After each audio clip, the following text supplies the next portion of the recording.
اپنی زندگی کے اندر قوت ارادی پیدا کریں، کچھ کر لینے کی ٹھان اپنے مزاج میں پیدا کریں۔ کمزوری آ جاتی۔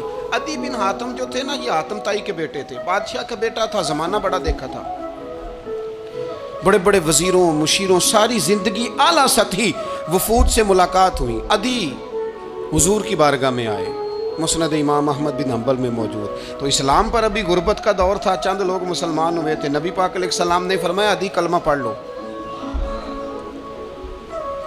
تو عدی کہنے لگے میں تو پہلے ہی ایک دین کا ماننے والا ہوں۔ حضور فرمانے لگے جس دین کے تم ماننے والے ہو اس دین کو میں تم سے زیادہ جانتا ہوں۔ حضور فرمانے لگے جس دین کے تم ماننے والے ہو اس میں کیا یہ لکھا ہے کہ مال غنیمت کا چوتھا حصہ کھا جاؤ؟ کہنے لگے نہیں۔ تو فرمایا کھا کیوں جاتے ہو؟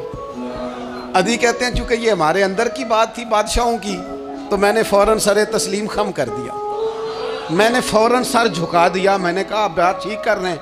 حضور فرمانے لگے اب اگلی بات بھی کروں یا رسول اللہ فرمائیے۔ فرمایا پتہ ہے تم دین کیوں نہیں قبول کر رہے؟ یہ بھی مجھے پتہ ہے۔ یا رسول اللہ کیوں؟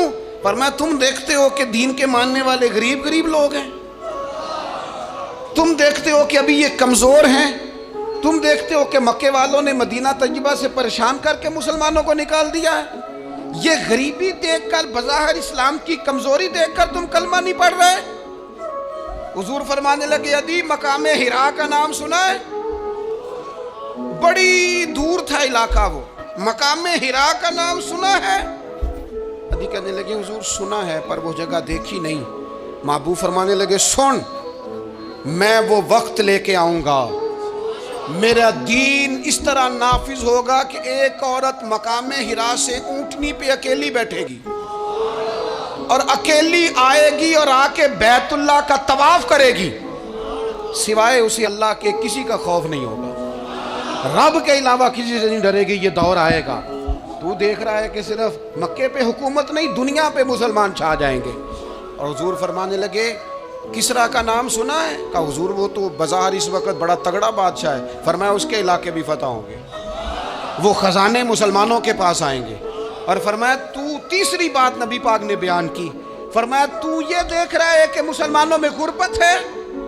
فرمایا عدی ایک وقت آئے گا لوگ دینے کے لیے نکلیں گے پر انہیں لینے والا کوئی نہیں ملے گا۔ ایک وقت آئے گا لوگ دینے نکلیں گے لینے کوئی نہیں آئے گا۔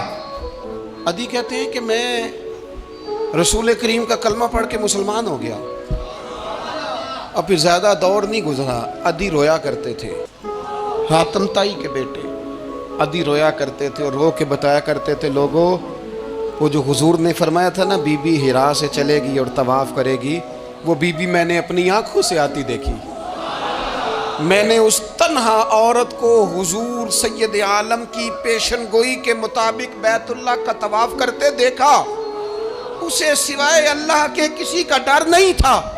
اور عدی کہنے لگے وہ جو حضور نے فرمایا تھا نا کہ کسرا کے خزانے فتح ہوں گے، فرمایا وہ جب فتح ہو رہی تھی تو میں خود اس جنگ میں شریک تھا، مجھے اللہ نے موقع دیا، میں مجاہدوں میں شامل تھا۔ اور فرمانے لگے تیسری پیشن گوئی رہ گئی ہے، مجھے امید ہے وہ بھی پوری ہوگی۔ حضرت عمر بن عبدالعزیز کے زمانے میں آ کے وہ دور بھی آیا کہ لوگ زکوٰۃ دینے نکلتے تھے، لینے والا کوئی نہیں ملتا تھا، لوگ کسی کو غریب سمجھ کے صدقہ دینے لگتے تھے، وہ کہتا تھا بھائی لے جا میں تو رات خود دے کے آیا ہوں، لوگ دینے نکلتے تھے لینے والا کوئی نہیں۔ اسلام کی فطرت میں قدرت نے لچک دی ہے، اتنا ہی یہ ابھرے گا جتنا کہ دبا دو گے۔ یہ مولویوں کی وجہ سے، پیروں کی وجہ سے، سیاستدانوں کی وجہ سے نہیں چھائے گا۔ یہ کیوں چھائے گا کہ ارسل رسولہ بالہدی ودین الحق، یہ اس لیے چھائے گا کہ اللہ نے بھیجا ہی حق کے ساتھ ہے، یہ آیا حق کے ساتھ ہے، لہذا چھا جائے۔ حق ہمیشہ چھا جایا کرتا ہے۔ اور وَقُلْ جَاءَ الْحَقُّ وَزَهَقَ الْبَاطِلُ إِنَّ الْبَاطِلَ كَانَ زَهُوقًا، جب حق آتا ہے تو باطل خود بخود چھپ جاتا ہے، اور باطل ہوتا بھی مٹ جانے کے لیے بس نا یہ دین حضرت خباب بن الارت رضی اللہ تعالیٰ عنہ فرماتے ہیں ہمیں بڑی تکلیف دی کفار مکہ نے، قریش نے بڑا ستایا۔ نبی پاک علیہ السلام خانہ کعبہ کے ساتھ ایک چادر لے کے آرام فرما رہے تھے، ہم حضور کی بارگاہ میں گئے، یا رسول اللہ دعا کریں یہ تباہ ہو جائیں، تنگ بڑا کرتے ہیں۔